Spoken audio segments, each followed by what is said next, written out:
nombre es Juan Armero Ruiz. El 27 de octubre de 1931, en el Valle de Atalají. Bueno, pues vamos a empezar hablando de sus abuelos. Vamos a empezar por la rama de la parte de padre.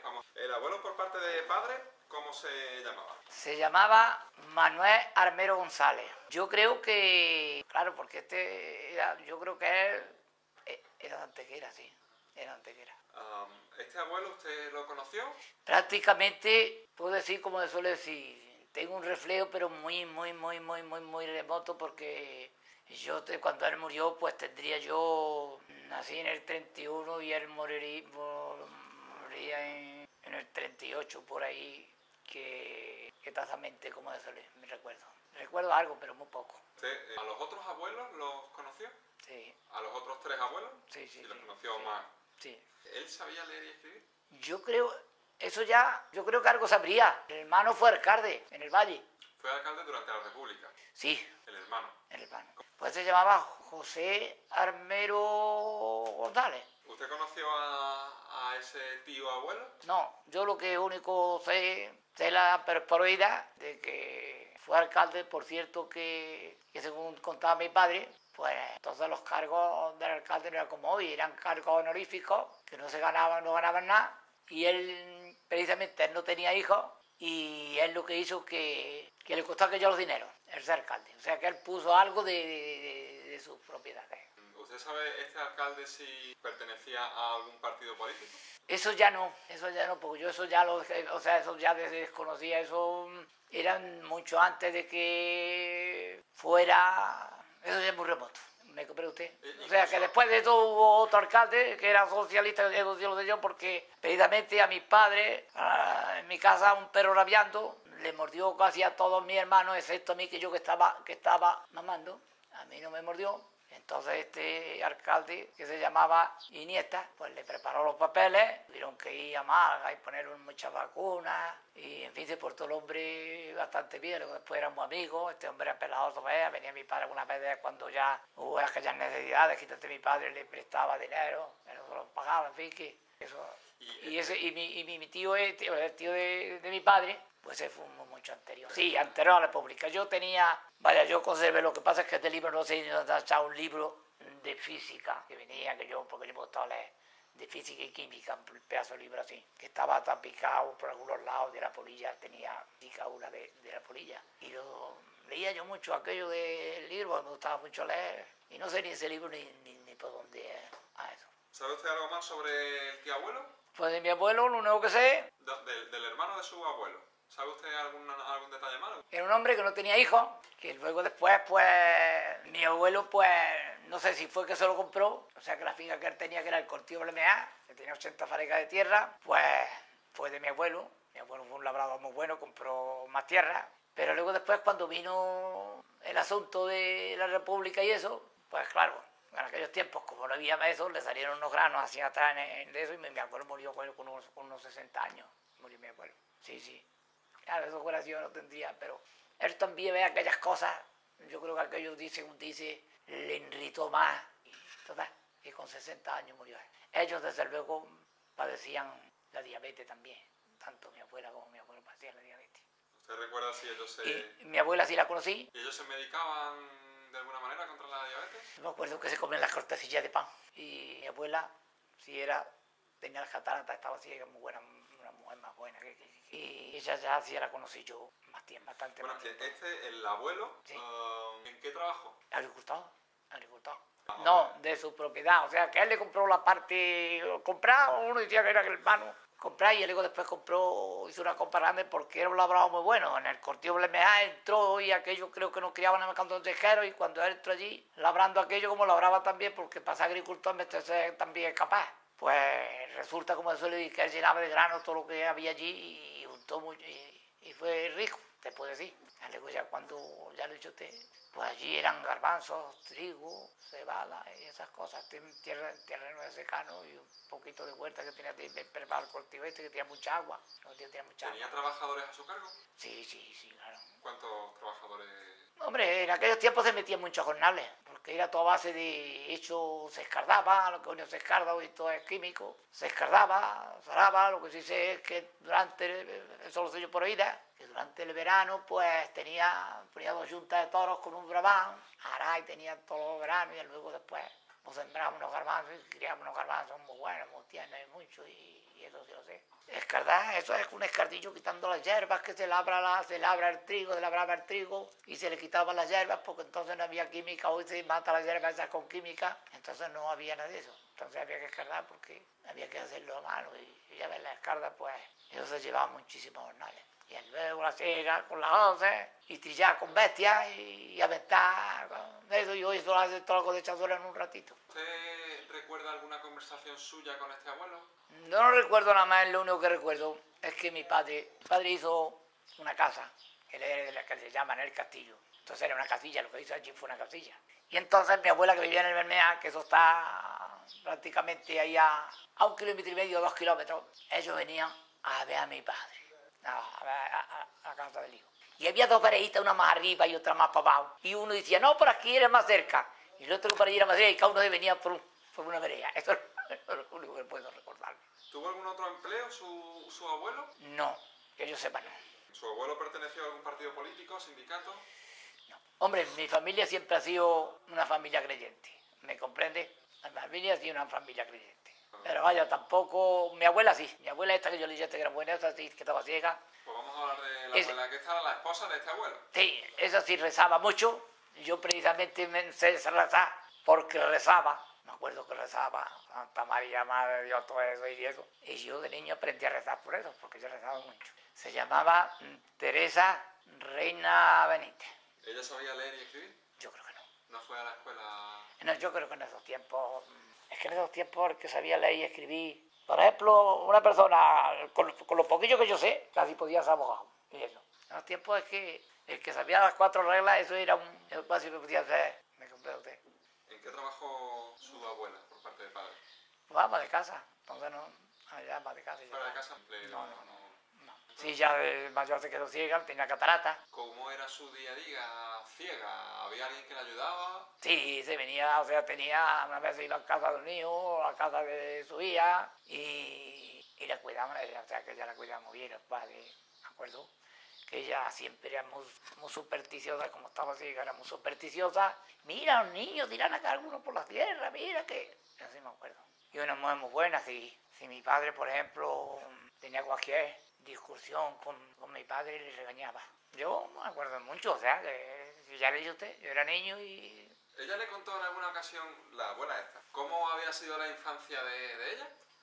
No, porque yo era ataino. Sí, en aquel tiempo, pues, como se suele decir, yo les puedo contar una anécdota de mi bisabuelo, que eso es que lo escucho yo por oídas, por parte del padre que estamos hablando. Mi bisabuelo, yo sé que se llamaba, pero el último apellido no lo sé, porque eso ya, como se suele decir. Pero este señor labraba un cortillo policial La Calderona, y había otro señor que era del cortillo Checa, que era, como era entonces la gente de dinero, tenían tanto poder. Pues este señor era un hombre de poder. Ya ves que tenía uno que estaba sirviendo con él y dijo, tú no vas a la mili. Y tiene 50.000, llegó aquí, cogió los papeles, los rajos y este no fue a la mili. Pero en fin, pero este hombre tenía que se bebía y se metía con la gente. Y entonces tenía una labor grande de vino y bodega. Y la gente como era que era así informada y eso, pues casi no quería ir. Entonces le dice a mi abuelo, Armero, ¿tú cómo te apañas para vender tus vinitos? Pues decía, mire usted... Don Antonio decía que a usted le temen la gente, que a usted...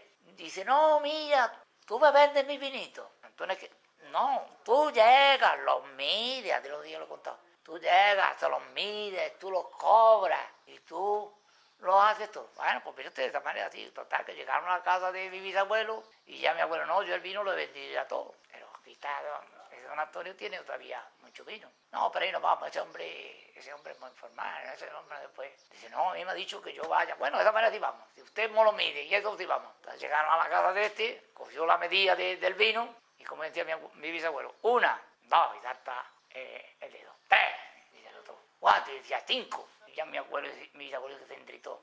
Don Antonio, cuando yo digo 4, son 4, y tiró la medida y pilló y se fue. Y él se quedó allí medio, pero llorando. Ay, que ya no puedo mandar ni en lo suyo, ni en lo suyo, ni en lo suyo. bisabuelo entonces a qué se dedicaba? Era también agricultor. ¿Y cómo se llamaba? José. José.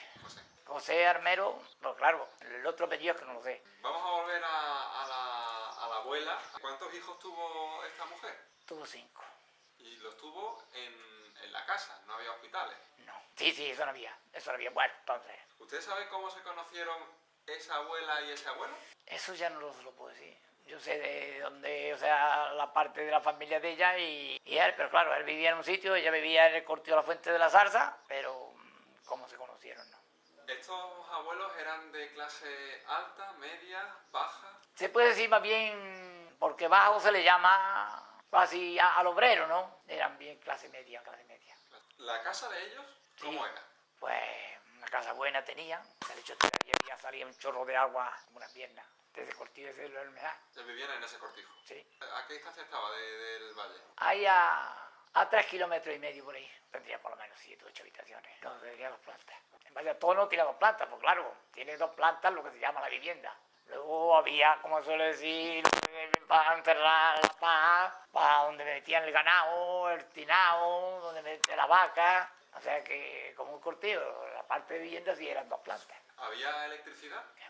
Pues como te iban a alumbrar, con un candil, como me alumbraba yo también me alumbraba en mis tiempos con un candil. Y yo aprendí a leer con un candil puesto lo alto de una de esas, y no tenía ni gafas, algo así, porque allí tenía ya Lichotén, nací allí, que este manantial, pues, este manantial precisamente es el que utiliza el pueblo hoy, o sea que este agua la tiene el valle metida.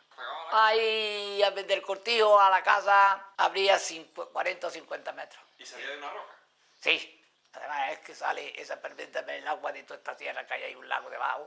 Ahora después, cada vez que se hace un pozo ahí, en cuanto perforan la piedra, brotáis que hay un lago debajo. Y esa salía por tus pies.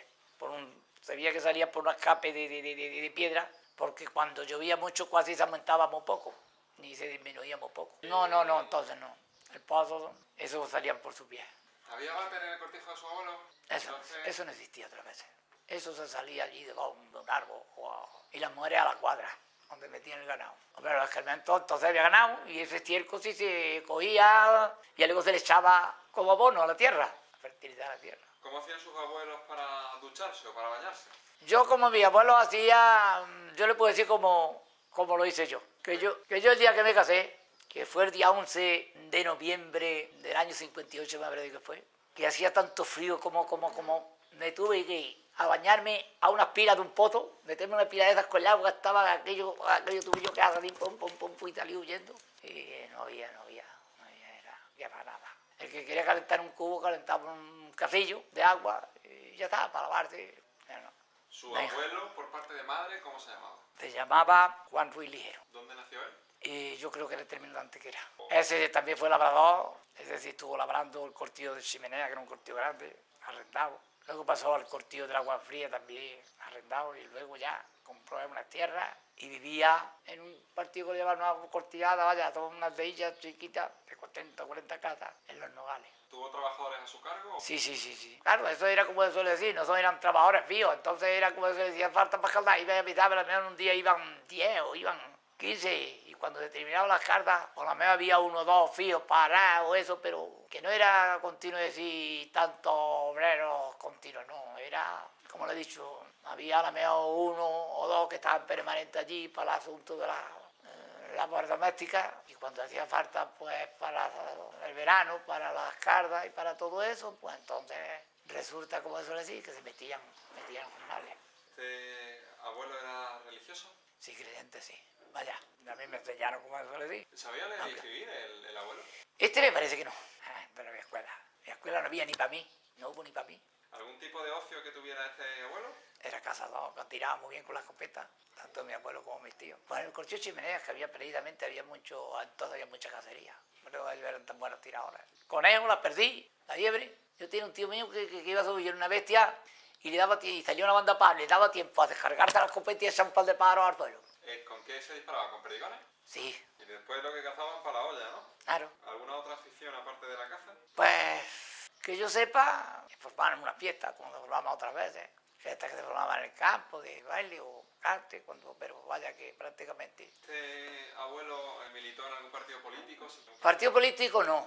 Lo que sí le pasó a mi abuelo, es que ellos prácticamente no es que fueran, pero entonces cuando aquello de la revolución, todo aquel que tenía algo, pues lo querían matar para quedarse con lo que tenía. Entonces, precisamente como vieron, como eso decir, que se habían matado gente y él veía que lo hizo, pues entonces se tuvo que venir pasar aquí Antequera que estaba ya por la derecha. Y resulta que él tenía allí el que tenía allí en la casa de entregadillo, pues le dijo, dice, prepara la bestia que vamos a ir a la guampería a ver los trigos están para secar. Cuando eso es que yo lo escuchaba. Cuando llegaron allí, dice, mira, a mí lo mismo me da que los trigos estén para secar. ¿Cómo que no esté? Dice, porque yo es que me voy antes que era, porque me van a matar.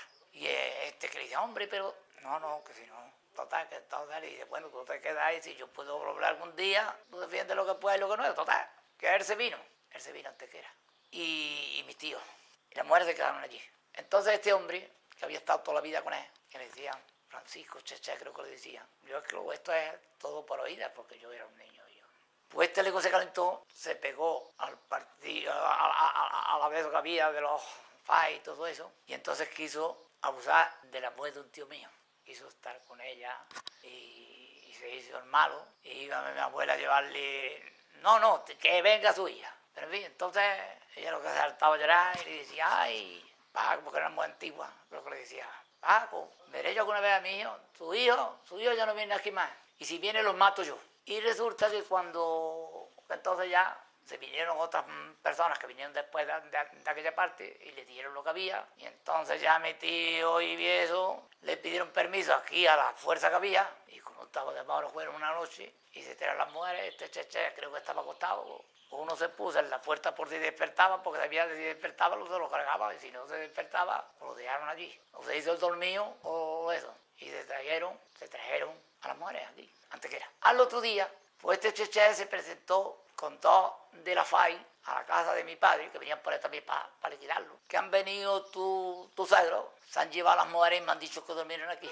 Y tienes que venir a tomarte una de ellas. Mi padre creo que le dijo, mira, yo ni me llevo bien con mis suegros, ni aquí han estado. Y es mentira, pero había allí la misma, porque allá a la casilla había un de esos de milicianos que iban allí hacían de comer. Y entonces había un sargento de ellos, y claro, le dio cuenta que lo que iban era a matarlo. Y es que me emociono contando esto. Y entonces dijimos que mira, este hombre ni ha salido de aquí, ni en ningún lado. Así es, costa de pillar el camino para donde yo he venido. Entonces se fueron y recogieron a otros que había arando en nuestro cortillo y más para allá. Se lo llevaron, lo mataron. O sea que mi padre le salvó la vida, pues los mismos gente que había allí. Y entonces esa gente que se fue acabó matando a otra gente. Porque creían que eran de idea de la derecha. Eran trabajadores, claro. No estaban metidos en nada. Pues que yo le dije a este Cheche que quiso poner a la mujer. ¿Llegó a abusar de ella? No, porque se vinieron, se lo dio a mi tío y mi tío fuera de la trajeron. Cuando le encontraron, porque ya mi tío se tuvieron que hacer falaístas aquí, cuando luego ya entraron, precisamente creo que mi tío falaísta con un fusilito y se presentó mira, Miguel, tú haces conmigo lo que quieras, ahí tienes mi mujer, para que tú hagas con ella lo que quieras. Dice, yo tu mujer no la necesito para nada. Lo único que te pido es que no te pongas por delante y me te vayas. Pero luego lo denunciaron otros a y lo metieron en la cárcel y lo fusilaron también Y me metió no cogió de bueno. Por eso que esos que yo le digo a usted que se llevaron, que venían por mi padre, y se llevaron a eso que le dieron tuerto varias rabas, y los coiros que estaban arando y se los llevaron y lo fusilaron. Llegaron otros cortillos que de las chozas y mataron también a los niños chiquitos, que luego cuando vino los enterraron y tenían las ondillas metidas en el bolsillo y todo, de haber estaban guardando bichos. Que mi abuelo pues dijo, mira, nosotros no nos ha pasado nada, ni por un lado ni por el otro, usted no tenéis. Vaya, ni mis padres, ni por un lado ni por el otro en mi familia no hubo muerte. Mis abuelos tuvieron que esconderse unos días cuando en aquello, pero luego después. ¿Su abuelo le contó algo sobre la infancia que él había tenido? No, porque ya le he dicho, porque mi abuelo, es que ya le he dicho ya que mi abuelo era niño y tazamente recuerdo de él. ¿Este abuelo qué utilizaba para desplazarse? Por lo que había, pues una bestia, una caballería. ¿Un caballo? Claro, una yegua o mulo, eso, claro. ¿Y los otros abuelos también tenían...? Lo mismo. No, vehículo entonces, el vehículo, como eso le decía, y eso hace 3 días. La abuela por parte de padre, ¿cómo se llamaba la abuela? Parte de madre, perdón. María, vamos a ver si me acuerdo, Ruiz Martín. No, Ruiz era mi abuelo. María Martín Benítez. María Martín Benítez. Yo creo que nació aquí en el pueblecillo, Villanueva de la Concepción, por aquí, pero vaya, aquí para Antequera, sí. ¿Ella sabía leer y escribir? ¿En qué trabajó? Pues como la otra, de ama de casa, ya están todas las mujeres, eso es lo que hacía. ¿Cómo era el día a día en la vida de su abuela? Yo lo que la conocí, pues, como se lo cuidaba a sus hijos y a su casa y ya está, y hacer la cadena de la faena de su casa y a sus hijos y ya está. La cosa, ¿no? ¿Cuántos hijos tuvo? Pues mi abuela esta tuvo, pues, otros 5, después estaba mi tío Juan, mi tío José 2, mi tío Miguel 4, 3, mi padre 4 y mi tío Antonio 5. ¿Recuerda usted alguna conversación con esta abuela? No, de eso no recuerdo. Lo único que me acuerdo es que cuando ya se puso la pobre, se la trajeron a mi casa, porque mi abuelo murió antes, y ella se quedó sola, y ya se la trajo mi madre a mi casa, y cuando se puso ya, como se suele decir, se puede decir lo que se le llamaba antes caucando, que eso le llama el Alzheimer o lo que sea, pues ella se le metió en la cabeza que ya que no comía porque la iban a envenenar. Que lo único que se fiaba que era de mí. Entonces fui yo, bueno, usted era tu abuela, ni de ti tampoco. Y ya está. Y se murió. ¿Alguna afición que tuvo ella? Pues yo creo que cosa de contar, me lo dicho usted, que yo la conocí, yo iba a verlo, ellos eran mayores y yo iba a verlo allí a un lugar del muchacho, a verlo y luego cuando ya de mayor vine yo a mi casa, pero que no le puedo contar otras cosas, sé que sí, que era gente, que entonces eran más creyentes que la gente son hoy. Me compré usted, porque claro, el tiempo se estaba más atrasado que hoy. ¿Por eso eran más creyentes? Yo creo que sí. ¿Cuántos hijos tuvo esta abuela? 5. Tuvo, claro, todos en casa. Sí. ¿Sabe usted cómo se conocieron los abuelos? Yo creo que se conocerían como se conocía todo el mundo, que se conocían y se gustaban y se iba a ver eso en fiesta o no se conocían porque, claro, conocía a uno y le gustaba y entonces iban a su casa, no es como hoy. Iban allí y la suegra se ponía allí a velarlo y se ponían a echar... Bueno, usted. ¿Esta rama de la familia económicamente eran clase alta, clase media, clase baja? Yo creo que era más bien clase media baja, se puede decir, porque pasar de clase media, la clase media era el abogado, el médico, gente, pero uno que tenga una laborcita para poder comer con ella. ¿En comparación con los otros abuelos por parte de padre eran...? Casi, pero vaya, yo creo que para la parte de mi abuelo había más propiedad, sí. Por la parte del padre. ¿La casa de los abuelos por parte de madre cómo era? Una casa grande tenía, casa grande, pero como un cortillo, pero ya me tocaba yo, ¿no? Pero no los lujos que hay hoy, ni mucho menos. O tendría 108 habitaciones, ¿sí? No, era... Allí hay, lo he dicho, un grupo de casas, y una mira para allá, la otra mira para allá, y tienen su patio grande con casa de la voz, pero como si uno vive aquí, el otro vive aquí mirando para allá, el otro vive mirando para allá, y ahí a lo mejor 8, 10... Mira, ¿qué va? La luz eléctrica, ya le he dicho, si la luz eléctrica la conocí yo ya, eso hace 3 días que la luz eléctrica está en el campo. Pues el que no tenía una fuente así, que nacieran por sus pies, pues un pozo, con un cubo se sacaba el agua, se tiraba el cubo y se sacaba el agua. Eso no es con cántaro, el cántaro al cuadril. Normalmente, hombre, si estaba lejos, me tenía que echar a poner una bestia, echar una agua que llevaba para 4 cántaros y cargar aquellos cántaros y se los traían en el agua, pero si no estaba muy lejos, las mujeres llegaban con su dedo, y eso era aquí en Antequera. En Antequera aquí venían las mujeres con el cántaro a las fuentecillas que había a llenar, y si formaban hasta muchas colas. Colas para coger agua. ¿Sí? Por lo demás, en cuanto al váter y... De eso no había, de eso no se conocía absolutamente nada. Había un sitio para los animales en la casa de los abuelos. Sí, claro. Pues cada uno en sus cuadras, cada uno tenía, como se le decía, las cuadras de la bestia, corral de las cabras, el tirado de las vacas con los pisebres aquellos redondos que le echaban. ¿Tenía cabras también? Sí. Eso habían casi en todos los cortillos entonces. Pues las cabras se utilizaban para hacer queso y la leche y leche para comer. ¿Sus abuelos ordeñaban a las cabras? Claro, no con máquina como ordeñador, sino con mano. Pues, Pero vaya que esto lo ordeñaba yo también. ¿Elaboraban ellos el queso? Sí. Pues eso del cuajo de chivo que sale, pues ese cuajo se conserve y luego después ese cuajo cuando ya se seca, se coge un poquito, se machacaba con un dedo y eso le echaban una cuchara y eso es lo que fermentaba que hacía el cuajo. Con un cuajo de chivo de esos pues había que el cuajo es cuando matan al chivo los cabritas antes de que coma, que hace la leche.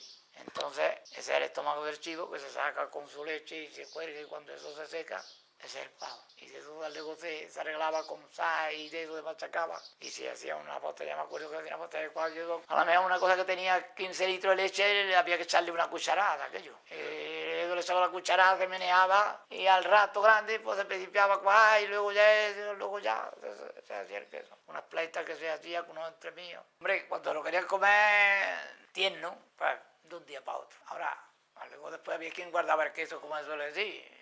Lo ponía duro y luego lo echaba en aceite y se podía todo tirar. El tiempo que fuera, un queso lindo que había todo, es muy buen queso. ¿Su madre cómo se llamaba? Mi madre se llamaba María Ruiz Martín. Ella nació en Antequera, vaya. ¿Su madre sabía leer y escribir? Mi madre sabía, pero muy poquillo. Mi madre sabía un poquillo. Mi padre sabía un poco, mi padre sabía un poquito más, pero ella no. Ella sabía poner su nombre y eso. Los que le darían, yo qué sé, le darían lección. Porque entonces no había escuela, nada de eso. ¿Su madre le contó alguna vez algo de la infancia que ella había tenido? Pues sí, mi madre era una mujer fuerte que era muy de poder, o sea, que ahí había unos pocos, estaba en el cortillo chimenea donde había 8 o 10 cañanes y cogía ya un librillo de eso y lo cogía hacia puro que ninguno era capaz de cogerlo. Lo mismo que toda ama de casa, a darle la ropa a sus hijos, a coser la ropa a sus hijos, a darle de comer, pero prácticamente en el campo no trabajaba. Cuénteme cómo era un día normal en la vida de su madre. Pues por la mañana trepano, ponte de día. Pues lo primero que hacía pues era, como se suele decir, sí, hacer sus camas, para preparar el desayuno para la gente, para nosotros.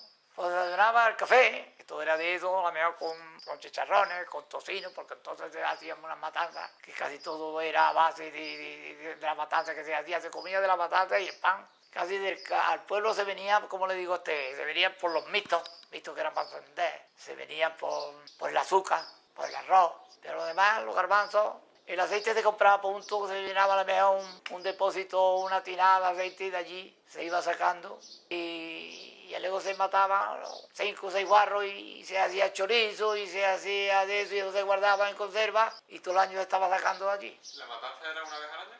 Prácticamente sí, algunas veces se solía de verdear, si venía la cosa que venía poco, algunas veces se verdeaba, que se le llamaba verdear, se mataba un guarro 2 o 3 meses antes de hacer la matanza. Sí, alguna vez se mataba un guarro, un cerdo, un cebado, se mataba antes de que llegara la época de la matanza. Eso se solía hacer casi siempre en noviembre, diciembre, cuando ya refrescaba. Unos lo hacían antes, otros lo hacían en el mes de enero, pero siempre empezó por la fresca. Pues, ¿cómo hacer? El jamón salado, el tocino salado. Pues ya se salaba, pues ya estaba curado y se colgaba y cuando eso se cogía y lo metían en tinaja, Yo precisamente me vine a tirar allí, colgaba el dedo y llegaba yo con una navaja y cortaba desde más los panes. Y luego se pegaba una fecha de agua que no veas. ¿Qué va? Travesura ni eso, que eso es lo que había. No era travesura, es que se hacía. Claro, uno de niño lo tuvo, hacíamos muchas cosas. Yo me tendía muchas veces al sol, me quedaba mirando al sol. Eso es malo, pues eso lo he hecho yo. Ella se levantaba, hacía las camas, el desayuno y después ¿qué hacía? Pues, como digo, coser ropa, porque no tiene que coser la ropa, lavar pues a un pozo que había allí, unas pilas que había, las mismas pilas que vivían el ganado, allí eso, y cogía y lavaba la ropa, y luego la tienen que tender, luego la tienen que coser, porque entonces no es como hoy, que cuando los pantalones se tiran, entonces le ponían una pieza y otra pieza y tienen una más pieza que un camión. Pues tendría en las matas, en el campo. ¿Qué tenía que hacer ella por las noches? Arreglar la cena, la comida de la cena. Pues se comía mucho gazpacho, muchas migas, todo lo que son las migas, gachas y mucha comida. En cuento con aquellos tiempos, el pan escaseaba mucho, pero eso es lo que había casi que comer, cosas de pan, ¿me comprende? Pan, queso y de la matanza. Y la olla, el pescado, venían algunas veces, ya ves tú una mujer que venía a la mejor por el campo con 3 o 4 kilos de pescado para vender, para ganarse algo, en la miseria que había. ¿Cada cuánto comían ustedes pescado? ¿Una vez al mes? Llegado. De los boquerones traían muchas veces los boquerones. El bacalao sí se compraba más veces. Venía a los recoveros y traía alguna vez y le compraba pesca. Pescado fresco, eso es el boquerón. ¿Y la cena? ¿A qué hora se cenaba? Pues, cuánto nochecía. Si viene harto a trabajar, pues llegar, comerse tu cena y, hombre, si eran los días de la noche larga, a la mejor se sentaban allí y contaban un cuento, entonces lo mismo que hoy en las películas. Entonces el viejo contaba unos cuentos. Y yo tengo precisamente, ahí un escrito en poesía de los cuentos aquellos. Contaban, tengo yo un cuento, un escrito en poesía. Y entonces, pues, se echaba, como se suele decir, en la cocina se echaba, que se decía una pava, con granzas de la paja, y se encendía que yo daba la calor. Y eso era como eso, lo que había. Hombre, si era en tiempo de verano, pues se comía el gazpacho y encima queso, ¿comprende? Y si era en invierno, era olla y tocino. Y algunas veces cuando había lechuga te hacía una ensalada encima. Pero eso, yo me acuerdo cuando yo era niño, que usted ve esos que hay, los negritos, esos que hay, esos que se ven en cuero y en jarzos. Pues eso lo he visto yo aquí. Eso venían a 5 a 6 allí pidiendo una ropilla así que se tomaba para decir lo demás, claro, en cuero. Donde le daban un pedacillo de pan así, cuando se lo daban, porque había personas que de todos lados no le daban. ¿Eso eran también niños pequeños? Sí, sí, eso era ya después, por los años 40. Desde el año, como se suele decir, que se terminó la guerra hasta ya cuando el 44, 45 ya fue viendo más comida y ya eso. Pero en esos años, aquello era así, había viejos salía cualquiera, tenía que se sentaba allí y diría que los viejos que hormigueaban. Viejos y burgas y cosas había. A la gente, como se suele decir, después de la miseria no se lavaban ni... Lo mismo que están los negritos, eso que usted ve, usted lo ve, yo digo, pues aquí estaba exactamente igual. Yo no me vi porque resulta que mi padre tenía una laborcita. Y entonces el trigo, se recogía muy poco trigo porque no había abono, pero el poco que se recogía, pues se cambiaba por pan. El pan no tenía todo el mundo porque había gente con mucho dinero y no tenían pan porque es que no lo había. Había unas racioncitas que eran como zorros de maíz así, que era la ración que le daba a la gente. Y yo de paz estuve siempre harto porque mi padre te cogía el trigo, el trigo estaba llamado a que se le llevara al gobierno. Pero claro, que lo recogía por los llevaba algunos, pero los escondía como podía. Enterrado en paja como fuera. Y yo que lo cogían a cualquiera cogían así con trapelo, que aquellos decían trapelo, y que cogían con el trapelo tenía más delito que si robaban a Ayuntamiento. O sea que ese me lo mandaban a un campo de concentración, y tiraba allí como el otro. Eso todo aquí. Existía lo que ellos decían la fiscalía. ¿Su padre cómo se llamaba? Juan Armero Reina. Él nació, yo creo que fue en el Valle, donde sí, ¿Sabía él leer y escribir? Sí, él sí sabía. No es que supiera, por ejemplo, como yo, pero sabía. Es que va a la escuela, y yo tampoco fui a la escuela. Pues unos maestrillos que había por el campo, que eran gente que debía leer y escribir, y se dedicaron a eso, no es que eran maestros nacionales, ni mucho menos, como yo. A mí me enseñaron, pues, unos que habían estado en la cárcel, y allí habían aprendido a leer y escribir, habían aprendido las 4 reglas, y venían ya por el campo y daban lecciones y ganaban una miseria, pero... ¿Él en qué trabajó? En el campo. Él estuvo trabajando como todo, pero cuando ya llegó aquellos tiempos que eran sobre los años 40, entonces los hornales valían una porquería. Y había quien tenía una labor de 10 fanegas de tierra y le daba aquello para no trabajar y comer. Y mi padre tenía sobre 50 fanegas de tierra por ahí. Y nosotros sí trabajábamos mucho los días, pero no trabajábamos. Es lo que hacía hasta la vista lo suyo y ya está. No, sabía de el señorito y eso no. Era lo que le acabo de decir, es que en esos tiempos el que le cogió con tierra, pues era el que tenía el pan. Un tío mío, había aquí una señora con mucho dinero, aquí en Antequera, y le dice, Pepe, a ver si me puedes recabar unas poquitas de harina para que no tengo para harina el pescado, yo le pago lo que sea. No, que veía usted cómo estaba la cosa. ¿Su padre pertenecía a algún partido político o sindicato? No. También decían que sus tíos se... Sí, ellos fue el que se tuvieron que venir y apuntar de eso, que luego ya después una vez que terminaron eso, pues ya no. ¿Su padre no...? No. Un tío mío se murió en la guerra, pero fue porque fueron a hacer una descubierta, entonces viendo eso, una descubierta, se halló una bomba de la FITI, que esas bombas se le caían a usted, a menos de 10 metros reventaba. Y uno de ellos se halló una bomba que era casi medio boedo, tiró la bomba, se le quedó corta y le cayó a mi tío ese cerca y lo reventó. Ese se llamaba José Ruiz Martín, hermano de mi madre.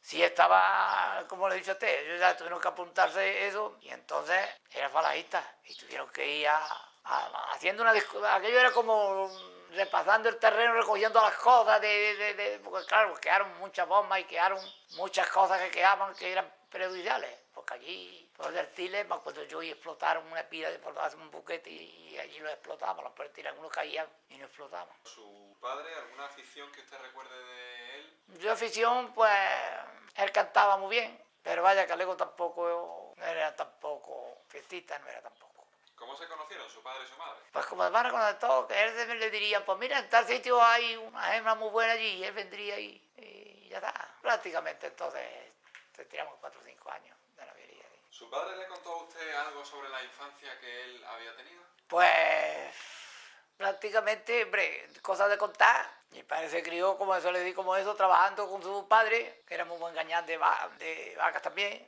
Ahora entendíamos bien de eso y mi padre fue un hombre capaz. Pero vaya que no. ¿Qué cosas de decir? De la casa que tenían su padre y su madre, donde usted también pasó su infancia. Decían la casilla del castillo. Hoy es el cortillo del castillo. te hizo una casilla allí en la casa de tu padre. Entonces no era como hoy que hay que pedir permiso, tenía uno una tierra y hacía la casa en la tierra donde le daba la gana. Hoy si tiene usted que pasar una casa en el campo, tiene que pedir permiso al ayuntamiento y no. Hoy no es dueño uno de lo de uno, en realidad. Eso lo de usted. Entonces sí era dueño. Hicieron su casilla. Y algo iban haciendo cuando podían, pues le pegaba otra habitación, una cocina, una cuadra. Y última hora se hizo allí un cortillo. Fueron construyéndolo poco a poco, digamos, ¿no? Exactamente. Entonces se llamaba la casilla Del castillo, que hoy es el cortillo del castillo. Sí, porque allí hay una sierrecita que se llama el castillo de Almará, que era de un moro que decían Almaraú, traducido al castillo de Almará. Y en lo alto de la sierrecita hay una torre, como por ejemplo esta del Hacho, que yo creo que la utilizaban tiempos de la guerra para transmitirse, que se transmitían con candela, se transmitían, se hacían las señales y se transmitían. Y allí pues existía una torre, la torre del Hacho en Álvaro, que existe otra existe aquí, antes que era que esta que hay aquí, y allí existía una torre de esas, ahí están los restos todavía. Eso comenzó con 2 o 3 habitaciones, un par de habitaciones, los precisos, la casa y una camilla allí para cerrar poquillo grano, y luego ya pues le hacían la cocina al otro día, cuando el otro año, cuando eso ya podían, hacían una cuadra para las bestias y así. Entonces había mucha más miseria que hoy, no es como hoy. Pues ya como eso le decía, ya cuando tendría por lo menos 8 o 10 habitaciones, de la cuadra y otra vez. ¿Qué va?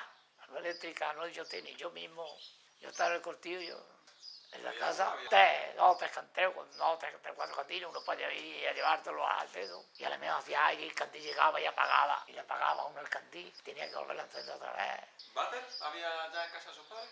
El váter, que era el váter en el campo hará 30 años. Yo teniendo mi casa ya casado y todo. El váter y todo, y el cuarto baño lo hice yo ya. ¿Con qué cocinaba su madre? Pues con leña. Carbón casi no. La habitación, la cocina, la mejor esta era la casa y ahí estaba la cocina. Y la cocina pues era un humero, una chimenea, que se echaban granzas, o sea, paja para encender, leña. Yo venía, como suele decir, hoy el Ramón le cuesta a la gente el dinero quemarlo y entonces el Ramón se vendía lo que se llama el Ramón de la tala del olivo, si usted sabe lo que es eso. Íbamos nosotros con carga a sitio donde había olivar, para la leña, para poder caldear el horno, que se amasaba también, el cortillo se amasaba, y se hacía el pan y se cocía Pues yo me levantaba, yo mismo amasaba más de una vez, de la tarde de madrugada, amasar y... Pues eso, hay unos molinos que precisamente en esa finca de mi abuelo si había un molino que molía o sea, que andaba con el agua. Me compré con 2 piedras y el agua tenía una cosa que le decían de tillo, salía una presión que salía el agua y a que yo le hacía andar a la piedra. Y eso pues, ahí se echaba el trigo, se molía, se haría harina. Esa harina se cernía y se le quitaba el mochuelo. Que en los tiempos estos ya de todo, para que saliera más pan, pues no la cernía, para que saliera más pan. Cernía quitarle el mochuelo, el salvado, la cascarilla al trigo, para que quede nada más el almidón, la harina del almidón. Que eso es lo que yo digo, no, es lo que no entiendo. Lo que se llama el pan integral es lo que se amasa con el mochuelo, con la cascarilla del trigo. Y no sé por qué vale más dinero cuando sale de 1 kilo de trigo molido, sale más cantidad echándole el mochuelo que tiene echárselo. Y sin embargo, pues, el integral vale más dinero. Después de eso se cogían unas artesas que había y había unos ceazos de eso y se molía, o sea, se cernía la harina esa, le quitaban el mochuelo ese, pues la de eso se cogía ya y había... Pero, disculpe, ¿cómo se quitaba el mochuelo? Con unos ceazos que había y la artesa tenía una de esas que se corría pim, pim, pim, pim, pim, pim, pim, pim, pim. Sí, como un colado, pero era una cosa así. Mi camarón llevaba uno, y aquello, se le quitaba el mochuelo por encima. Y luego, pues, también se utilizaba, que eso se dejaba de un amasío para el otro, se dejaba lo que se llama levadura. Y hoy le echa, o sea, para que fermente, porque claro, si usted amasa la harina y no le echa levadura, eso no se puede comer. Tiene que echarle una levadura para que fermente. Y cuando eso está ya fermentado, entonces el pan lo mete en el horno y sale con yenco y sale eso.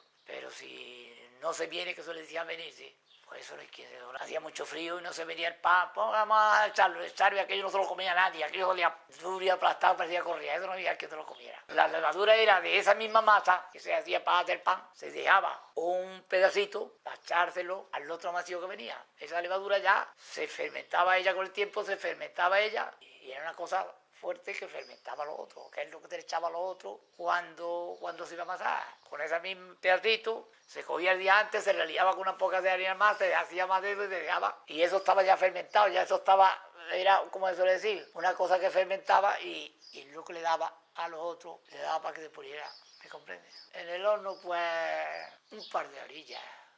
Los bollos salían antes, los bollos chicos salían antes. El horno era de obra, o sea, lo hacían los albañiles, y era de obra. Era redondo, tenía una puertecita así como especie de, casi como de una bóveda para meter las balas por allí. Y aquello, pues, ya ves, el pan, cuando se amasaba, me acuerdo que en la misma cama de dormir, porque había que taparlo también para que no eso. En la misma cama de dormir se le echaba una sábana limpia encima y encima se ponía el pan y había que taparlo, con unas mantas se tapaba para que se viniera, para que se poniera en condiciones para cocerlo, porque si no se había venido, no estaba todavía fermentado, entonces ese pan no se podía comer. Pues hacían así, cogía el pan y hacía así, pam, pam, le pegaban una torta al pan y el pan pues así se levantaba un poquillo. Si el pan se le quedaba ya sentado y no se movía, no estaba todavía. ¿Cuántas caballerías tenían en casa? Entonces había por lo menos 10 o 12 bestias. Había que trillar el trigo, había que trillarlo con las bestias, el rolo, y para cultivar pues se enganchaban las yuntas. ¿Una bestia que se utilizaba para trillar también servía para montarte encima y al pueblo, por ejemplo? Sí. ¿Y bueyes tenían ustedes? También en cada vaca. ¿Las vacas que se utilizaban para? Ará y criar becerros. No eran vacas suizas, eran vacas castellanas. Esas vacas, hombre, dan una leche más potente que la de la suiza. O sea, eso para darle una cría chica como bienvenida, la que había y el becerro se la apartaba y cuando el becerro iba a mamar, que es cuando eso se cogía las llamas, y eso se criaba un niño con una... El beso echaba medio leche, pero eso era grasa pura, ¿me comprende? Eso, hombre, cuando ya la vaca se ponía vieja, pues ahí iban al matadero. Mientras estaba nueva no era corriente de matarla. ¿Fue al colegio? Nada, yo era un fanático yo me gustaban los libros mucho. Y yo le voy a decir esto una cosa, usted no me lo va a creer. Yo se acostaba a mi gente y yo me quedaba allí, una latita así que se ponía el cantí encima. Y ya ves, yo tengo una hipermetropía que me veía negro para ver las letras. Pero en fin, allí me quedaba yo. Y yo con 5 o 6 años comencé a guardar guarros y cosas de esas. Y ya tenía 10 o 12 años, porque yo tenía una facultad para los números muy grandes. Y yo me decía, ¿cuántos céntimos tiene? 20 duros. Entonces eran 5 pesetas. Y yo le decía 10.000 céntimos. Así era riquillo, ¿verdad? Y 2.000 duros, 1.000.000 de céntimos. O sea, el duro tenía 500 céntimos. Yo lo partía por la mitad y eran miles, ¿comprendes? Y resulta que yo me regañaba porque hacía así, tenía el librillo y me lo tenía que meter debajo de la chaqueta. Porque como me vienen con el libro, decía, ya te vas a llevar el libro para que los bichos te vayan a hacer daño. Libro de geografía, que entonces lo que había no es como hoy, porque entonces resulta que lo que había para enseñarte era la cartilla primera, que era entender A, E, I, O, U. Y luego decía, mi gato se llama Careto en letras de esto. Luego se pasaba al libro primero, luego al libro segundo. Y ya es que el libro tercero, grado superior, y ya eso es lo que había, eso es lo que había para enseñar. O sea, yo tengo ahí todavía una enciclopedia y ahí aprendí yo mucho. Ahí aprendí yo mucho. Yo luego después, después de lo que aprendí, después yo casi me di un curso por correspondencia y de topógrafo y lo hice. Por la casa SEA de Barcelona. Sí. SEA. ¿La de los coches? No. Una casa, esa es un colegio que hay en Barcelona. SEA. SEA. Sí. Entonces usted, cuando era pequeño, me gustaría que nos detuviéramos en esa escena en la que usted llevaba el libro... Escondido así, me lo tenía que meter así, pero como me viera, decía, deja el libro ahí que es para que te lo intentes con el libro y te vaya a hinchado del daño. Pues el libro es que lo tenía yo en mi casa, el libro me lo habían comprado, como se así, porque a mí me dio como ya le he dicho, de piada, laio, pues unos que habían estado en la cárcel, gente que habían estado en la cárcel y habían aprendido a leer y sabían las 4 reglas. Esa gente, algunos eran que como sabían ya un poquillo, pues dedicaron, entonces también había muy poco trabajo, no cree usted que tampoco había mucho trabajo, pues dedicaban de ir en cortillo a darle lección a los niños, por los que le pagaban una peseta por mes que ganaban. Tenía 10 discípulos, 20 discípulos, o sea, 30 discípulos, pues ganaría 30 pesetas al mes. Y la comidilla que se la daban también donde llegaba. No, iban un día sí, otro no, los domingos no. O sea, 3 veces en semana. Les ponían allí una muestra para enseñar a escribir. Y luego yo tenía un hermano que no había quien, a ese no le gustaba poner en el mundo. Y mi padre tenía mucho interés en que eso, pero ese no quería, ese no se enseñó. ¿Por qué su padre tenía interés en que ustedes supieran leer y escribir? De que eso, él le decía al maestro, hombre, a ver, este que es el mayor, a ver si... Y yo más apretaba todavía. Y yo decía, mire, a mí no me acuerdo. Yo más apretaba todavía. Y era yo, como suele decir. Total, en aquellos tiempos, pues, desperdiciaban, muchos talentos desperdiciaban. Y usted, entonces, por correspondencia, hizo un curso de topografía. Pues hace ya casi 50 años. No, hace más. Yo ya casi había venido de la mili. yo me dediqué también a la voz, porque yo mi afición era estudiar una carrera. Pero en aquellos tiempos, ya lo he dicho usted, a mi padre le decían que iba allí había uno que le decía que era albatonero, estos que regaban los aparejos para... ¿Por qué no vete a estudiar? Que este puede llegar a Franco, como Franco. Como Franco había llegado lejos. Y mi padre decía, yo estudiara más que este. Y yo me gustaba mucho los libros. Y todavía leo. Bueno, entonces estudiaba la geografía, agricultura, gramática, aritmética, historia. Eso con su correspondencia eché yo prácticamente un año. Eran 24 cuadernos que me mandaban. Y yo me les mandaba los ejercicios hechos. ¿Por correo? Sí. Eso Después me dediqué, después ya yo lo único que lo utilicé, porque claro, ahí hubo que estudiarlo todo. Como que estudiar, por ejemplo, para hacer un túnel, para trazar una carretera, para todas esas cosas, hubo que estudiarlas y hacer todos los planos. Y yo ya me dediqué, pero fue a partir fincas, sí partí muchas fincas. Hacerlas, medirle a la gente y eso, también con él. ¿Y ¿Cómo se hace?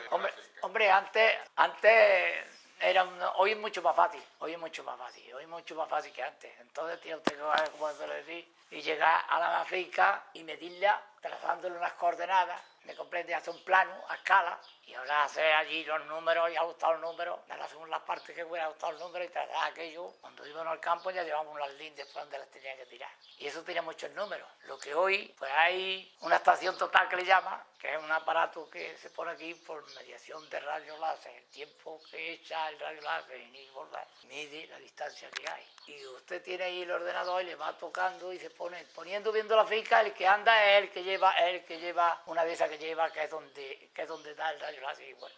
Pues resulta de que cuando usted termina de haber repasado el terreno con aquello, todos los ángulos, le da a su ordenador y le dice, ¿cuánta superficie hay? No. Cuando yo eso ya le he dicho a usted, que yo tengo ya 80 años y yo... ¿Cuánto tiempo echaba usted en medir una finca? Es que eso depende, mire usted. A la mejor hay una finca muy pequeña, que a la mejor tiene, como le decía, a la mejor tiene 2 hectáreas, 1 hectárea. Y tiene muchos picos y tiene muchas curvas. Y eso necesita mucho tiempo. Y ahora llega, y si está pendiente, porque usted tiene que sacar la base productiva. Si está pendiente es otra cosa que tiene que sacarle. Ahora llega usted a una finca que esté horizontal y en el medio tiene, como se suele decir, las lindes son rectas. Y llega usted a aquello en un rato lo mide. ¿Me comprende? O sea que no se puede decir, porque a la mejor los chicos se echan a la mejor tanto como una cosa grande.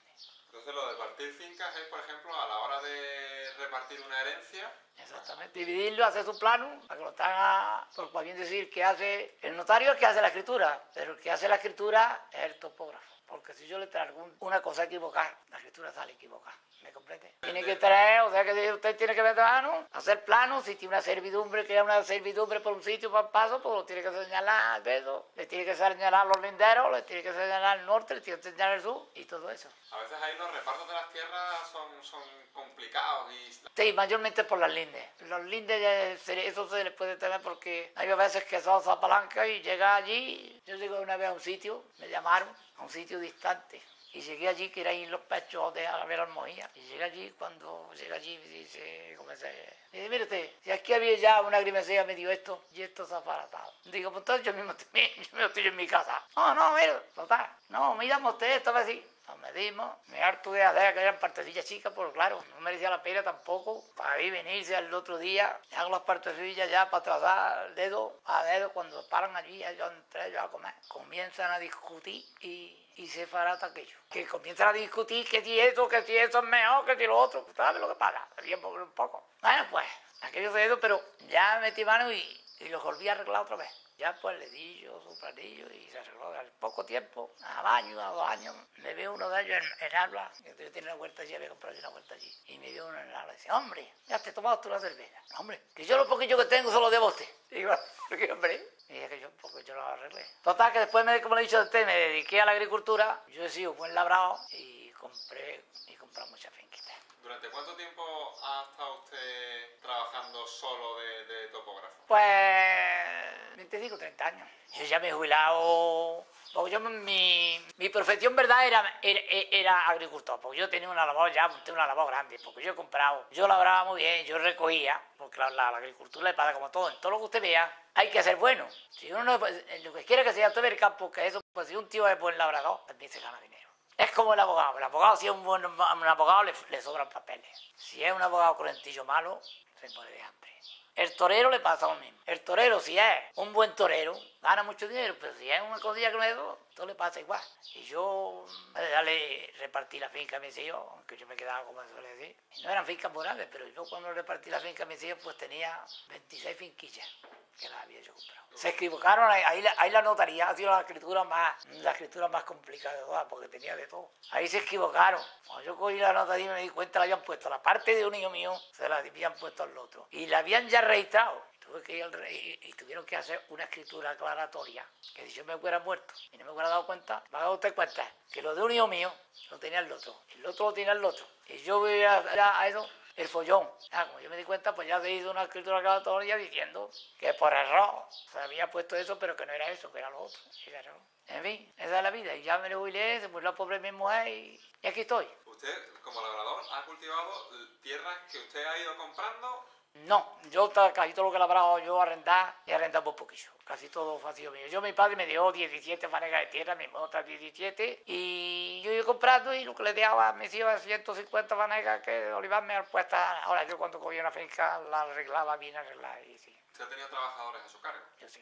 Como le he dicho, en el campo cuando llegaba la hora de aceituna había veces que tenía 8 o 10. Y luego otras veces, pues las veces había 2, sabes que en el campo es que no es como una fábrica que hace falta 5 y son 5 permanentes o 6, ¿me comprende? El campo tiene... ¿Y ahí el sueldo de esos trabajadores, cómo funciona? Hombre, entonces, eso, ya ves, yo conocido, para que usted vea cómo es eso. Yo conocido, eso era yo niño, era yo niño, que eso era en los años, como le he dicho a usted, pues pasada la guerra, que se diría el año 45, o sea, en el año 40, 41, 42. Vale. 1 kilo pan, 12 pesetas y unos nada 7.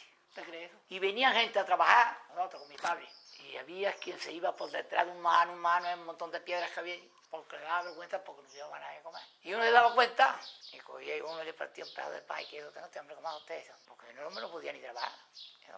Porque ese hombre había salido, como suele decir, y la mujer había tenido que pedir para echarle la capacha, la comida para eso, había tenido que pedir fiado, para pagarlo luego cuando llegaba. Uno había que traer un pequeño de pan y una naranja. Por eso que no veamos eso más. ¿Usted recuerda el primer sueldo que le pagó a un trabajador? Yo he pagado hasta 7 pesetas al día.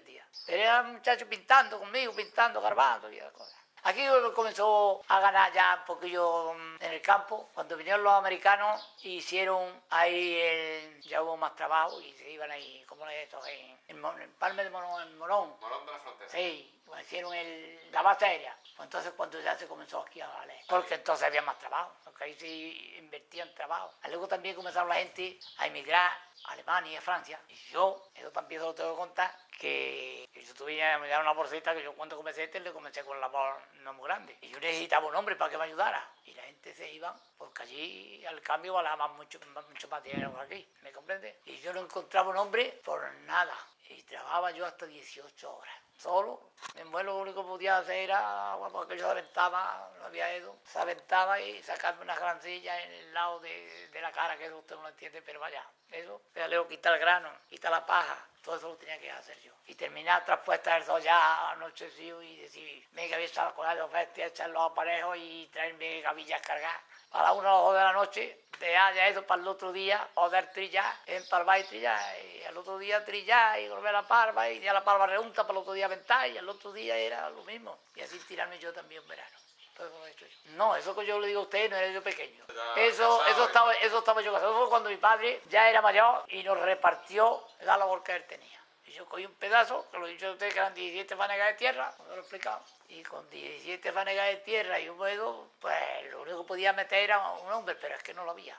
Es que se iba la gente a Francia y, pues claro, allí te traían, porque el Valle, por ejemplo, mismo, las casas que había, aquello era casas muy malas. Y cuando se fueron la gente a Francia y eso, pues traían unos dineritos y arreglaron todas las casas. Y el pueblo lo arreglaron con dinero Luego cuando España se llenó de divisas porque vinieron el dinero, venía bien decir del extranjero. Cuando usted era pequeño, ¿a qué jugaba? Pues nos gustábamos luchar, agarrar zabrazo a ver el que podía volcar al otro. Tirar palo, echar pulso, tirar palo, un palo que cogía hasta ahí, intentaba los dos a ver cuál es el que se llevaba al otro. Eso lo he hecho muchas veces. Luego jugar a la erezana, una cosa que se hacía una raya, eso era con chino, que le llaman la erezana. Otra cosa que es la peluca contra China, que es eso. A jugar al pillado, que también decía que era, valía uno detrás del otro, a ver cuál, esas cosas de... ¿Juguetes? Yo, los juguetes que he tenido, como suele decir, era guardar los guarros. ¿Matarlo? Guardarlos. Ah, guardarlo. Guardarlo. Era los juguetes que yo tenía. Guardar guarros. Vaya, está con ellos, no tenía juguete ninguno. Esos los juguetes. Si fuera cosa, vaya, yo tengo una poesía ahí de mi vida. Ahí tengo una poesía escrita. Ahí lo dice todo eso. ¿Jugaban niños y niñas juntos? Pues sí, jugaban algunos, sí. Cuando ya usted entra en la etapa de la adolescencia, cuando empieza a despertarse el interés por las chicas... Sí, y luego ya también llegaba un día fiesta y se iba a un sitio donde había una era, pues se iban a una era y hacían la rueda, otra vez también hacían columpios. En la rueda era que se cogían de la mano y cantaban coplas como al ánimo, la fuente se ha caído, y cosas así. Hombre, muchas cosas, chicos y chicas, sí. Como por ejemplo otra cosa que decía, eso era bailando, que se cogían de la mano a la jeringosa y cantaba: tú la quisiste morena y que tuviera colores y te va a venir más larga con quitó las instrucciones. Y ahí le bailalo bien. Y esas cosas. ¿Para echarse novia había que hablar con los padres? No, lo que había es que pedirle uno permiso a tus padres para poder salir, al padre propio. Yo salí la primera vez a buscar novia, tendría yo unos 17 años. Y con el padre ni podía fumar delante de él, te compraría el tabaco, pero la madre era, tú tenías que venir con la madre era la que transmitía. Total, que le dije a mi madre: mira, dile a papá que quiero ir, que voy al cultivo de el Conde, quiero ir allí, a buscar de todo. Y me acuerdo que le dice: dile que si quiere que vaya andando, que termino se ríe.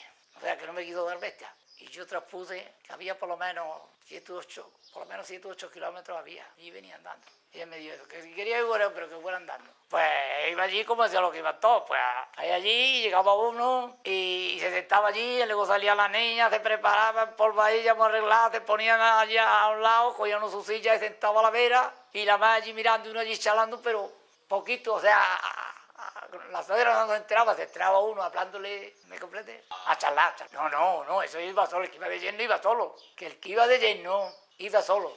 Con mi mujer, pues no tuve mucho tiempo, hay unos 3 años por ahí. Porque mi mujer ya la conocí yo, ya había yo hecho la mili. ¿Con la novia se podía pasear de la mano por la calle? De la mano no, hombre, de la mano, que se llama de la mano, no. Llegar allí, charlar con ella y ya está. ¿Y darse un beso? Yo le puedo decir una cosa y le he contado una cosa. Allí fue uno, iba de novia así. Aquella de luego era un bichito, la madre. Y se lanzó a darle un beso a la novia. Y llamó a los hijos y tuvo que salir corriendo por ahí de abajo. Y la madre diciéndolo: pero matarlo, que lo mate, que lo paguen presillo. Que lo mate, que lo paguen presillo. Y el tío tuvo que todo visto yo. Porque le había dado un beso. ¿A qué edad se va a hacer la mili? Pues me estoy con 21 años. A mí me duró un poco porque yo tenía familia en Melilla. Tenía dos primas hermanas de mi padre que tenían allí tiendas de comercio. Estábamos bien. Otro primo de mi padre que era el hermano, que era jefe de bomberos de Melilla. Y allí me fui yo, como me suele decir. Cuando me llegó la hora, pues me fui allí a la Calavera. Que veía, pues tenía yo muy buena conocencia. Y entonces se servía 15 meses y había 3 meses de permiso. Y yo me vine con 3 meses. Y luego cuando me fui, me acuerdo que me llevé 2 pavos, uno para un capitán y otro para otro. Y cuando llegó otra vez los otros 3 meses últimos, me echaron otra vez para acá. Porque serví, o sea, tuve 6 meses de permiso. Y lo que yo serví, pues fueron 9 meses. Yo cuando yo antes de irme a la mili, pues como yo no pude, ya lo hice usted, me gustaba estudiar. Y no eso, yo empezaba a hacer la carrera militar. Yo llevaba estudiado, pues, un cuñado mío que sirvió, que alguna ordenanza. Y yo me había aprendido de memoria, uno por uno, 61 artículos que tenía el soldado y 66 el cabo. Eso lo sabía yo, lo que no lo sabían la mitad de los agentes que veía. Cuando llevaba allí 7, o sea, 8, 10 días, que estábamos en la teórica, me dice un sargento: sargento, usted que tiene buena voz, tenga usted ese libro y lea usted. Y le digo: mi sargento, si eso no necesito el libro. ¿Qué? No, usted no necesita el libro, no. Y comencé yo por el artículo 33 que comenzaba, que era la obligación del centinela. Y cuando llegué al 41, dice: pero todavía hacemos usted más. Digo: mi sargento, me ha dicho usted, desde el 33. Dice: pues no me diga usted más ninguno. Usted va a ser el primer cabo de mi idea. Yo en sanidad era un cuerpo que iba mucha gente. Era uno que si le faltaba 2 años por notario, el otro que si estaba estudiando para médico, que era como se le recomendaba. Y entonces me dice: ¿y usted qué oficio tiene? Digo: yo soy del campo. ¿Y usted qué tiempo ha echado de aprender de eso? Yo añade luego. Le digo: yo el tiempo que llevo aquí. Total. Y le dice: ¿usted qué? Le dice a los otros: ¿A usted qué os parece? ¿Qué os parece el principio de decir? ¿A usted qué os parece? A ellos les dio coraje, de que yo, le comenté a ti, tú lo sabes, ¿para qué? No me que le como preguntar nosotros, y nosotros les dio coraje de aquello. Total, que me apuntó para el curso de cabo y estuve yendo un poquillo, pero cuando llegó la hora de los 3 meses yo me vine y se quedaron. Y cuando fui, pues, está el capitán y me dice, porque a usted los galones que usted es cabo. Y ya yo no quise más mili porque yo ya me gustaba, entonces estaba que mi padre tenía la voz y ya le dije usted, no hacía ni eso y tenía dinero, entonces la voz se ganaba dinero. Y yo digo, sí, aquí está el capitán, pero el capitán, por ejemplo, tiene que venir también. Además, se ascendía muy poco. En esos tiempos había uno que llevaba 12 años de cabo primero y estaba TV de cabo primero. No sabía mucho, desde luego, pero... ¿Cómo le trataron a ustedes allí en la mili? Hombre, yo no puedo decir que me trataran malamente. Claro, la mili es mili. Pero vaya, que a mí no me gustó, porque mi primo ese que era jefe de bomberos me dijo, Juan, ¿tú por qué no estudias que tú eres capaz? Que a los 3 años sales de brigada practicante. Y yo no quise. Claro, no es que perdí el tiempo tampoco, pero vi que si me hubiera apuntado a lo mejor, me hubiera licenciado a lo mejor. Porque el hijo de este, cuando yo estaba allí no era nadie, y luego después se apuntó y ese se licenció, que ya será como está en la reserva, pero será por lo menos comandante o teniente coronel. ¿Usted tiene algún recuerdo de la guerra? Yo lo único que me acuerdo de la guerra civil es que allí donde yo vivía, cuando había una cueva que había allí, que estaba allí, y allí llevaban las cosas que llevaban allí, eso es lo que se acuerda uno, que llevaban allí para suministro, llevaban pasas, llevaban naranjas, llevaban de eso, claro, uno se acuerda de eso porque llegaban allí, eso sí les queda a uno grabado, ¿me comprende? Esas las cosas las llevaban allí, pues para suministro. ¿Un ejército? Sí, no, allí entonces eran la izquierda, se puede decir, los republicanos, exactamente, yo ya no decía republicanos, sí, era la izquierda. Y claro, como allí las bombas no podían porque estaba debajo de una sierra, algo yo me acuerdo de eso, después de la sierra que allí donde quiera había un proyectil y un buquete, sí, que la llevaban allí, sí, para el suministro de ellos. No, eso era antes de la guerra. Eso era antes de la guerra. O sea, cuando estaba las dos fuerzas, como se suele decir, que yo me parece que todavía no sé si estaba la guerra, si se habían hecho 2 mandos y todavía no estaban fácil liados. Lo que sí le puedo decir es que pasaba una cosa que le voy a decir. Que esa gente llegaban donde había un atado de ganado y llegaban y se llevaban allí lo mejorcito, lo mataban. Cogían y aprovechaban los jamones y lo mejor, lo demás lo tiraban. Mi padre mismo tenía yo un corralillo para las cabras y lo tenían tripado con una alita, que le quitaron la uralita aquella para hacer las chabolas y se lo llevaban ellos para hacer las chabolas para ellos. ¿Por qué no? ¿Usted recuerda bombardeos? Yo sí me acuerdo algo de los proyectiles, sí. Pasaban por encima. No, los proyectiles de los cañones. Pues esos cañones estaban montados, ahí de los Esparta había uno. Los que pasaban por allí eran los de Franco, porque aquí yo estaba todavía por la izquierda. Eso duró, el bombardeo duró nada. Desde ya eso tomaron aquello y yo me acuerdo, eso sí me acuerdo que yo era pequeñito, que se presentó allí un tío mío, venga que nos vamos, que dice que vienen ahí las de esas, que nos vamos. Y yo me acuerdo que nos levantaron a medianoche y íbamos allí, camino hacia donde estaba el Bermeja y uno que iba también se incorporó allí con nosotros y ya le dice mi tío, por ahí por esa vaga abajo tira usted, que por ahí va la fuerza y qué sé yo. Y ya el hombre se fue y nosotros hemos quedado en la casa de mi tío y ya nos fuimos. Porque creían que podía la fuerza, como se le decía, que le iban a hacer daño al que le había hecho nada, que le iban a hacer. Pero a mí muchos se fueron. Hombre, yo me acuerdo, no es que yo me acuerdo una vez que y se fue allí, lo había visto yo luego después allí más para abajo, caen una piedra, la piedra la hacía trespeado, se pegaban pepinados de eso. Hombre, yo me acuerdo, eso sí me acuerdo, cuando estaban allí los milicianos que se sentaban allí en una cuadra que había, y me acuerdo que cantaban ellos, a los fascistas cortarle la cabeza para librarnos de todas sus traiciones, eso me acuerdo yo. Pero ¿A alguien de su familia, bueno, pues, alguien le reprimió, le atacó, le hizo algo, le pasó algo? No, a mi familia no. ¿Por parte de los nacionales alguien molestó a su familia? Ninguno. Allí había un hombre, entonces, empezando por teléfono, bueno, que espere. Había un hombre que, aquel hombre no es bueno, pero en fin, vino y dice, Juan, a todo el mundo le recogieron las escopetas que tenía. Juan, dame tus escopetas que van a venir, Dios. Y luego cuando entraron a esta fuerza, Juan, dame la escopeta que van a venir y te la van a quitar y eso. Y se la dio. Cuando luego entraron nuestras fuerzas, pues el hombre que pues, está ahí todo perdido. Porque en aquellos tiempos le quitaban la vida a cualquiera por menos de esto. Total, que vino en busca de mi padre y dice, Juan, mira, tú no te preocupes, si tú no has hecho nada más que llevarte mis escopetas, vive tranquilo, que... Ese era un vecino del pueblo, era una buena persona, o sea que ese no, ni le pasó nada, ni a ese le pasó nada, ni nada. Él vino como para hacer un favor a mi padre. Pues digo, dame la escopeta, porque te la van a llevar y está. ¿La dictadura qué le ha parecido?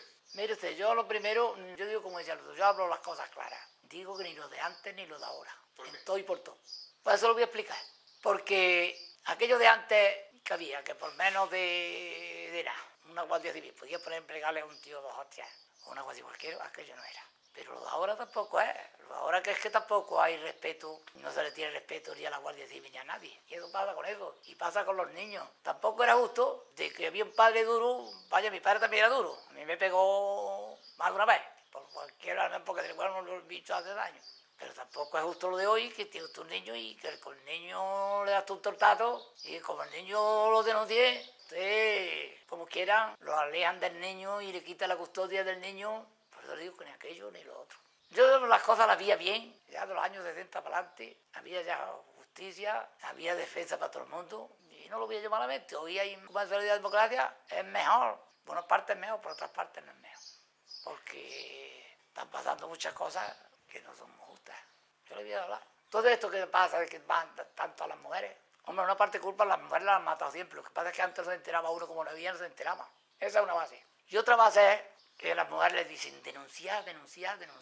Y las mujeres, por poner un pimiento, le están diciendo al marido, que aquí la dueña soy yo, porque sabe que le eso y que el marido se queda, como eso le decir, que le quitan la casa y se los da hecho se lo dan todo. Y luego a ese hombre, pues se ve amargado, se ve arruinado, y como sabe también, porque si él cuando matara a la mujer, lo mataran a él, entonces le mataban menos.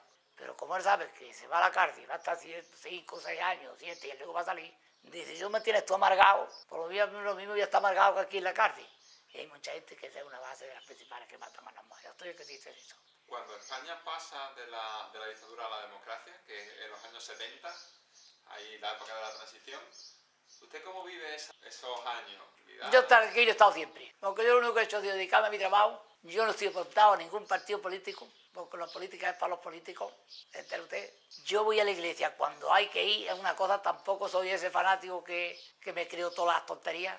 Y yo para mí está todo bien, mande quien mande, lo único que yo quiero es, como se le dice, que sean personas que sean capaces de mandar para que la nación, bueno, venga abajo, para que vivamos todos como tenemos que vivir. ¿Qué es lo más importante que ha aprendido usted en su vida? Pues yo creo que lo más importante es respetar a la gente para que lo respeten a uno. ¿Y le gustaría a usted dejar algún mensaje a la gente que en el futuro vea esta entrevista? Pues, hombre, yo no sé qué me sale, pero vaya, lo único que el mensaje que yo le puedo dejar es eso, que el que no sea político que se dedique a su trabajo y el que sea político que se dedique a su política.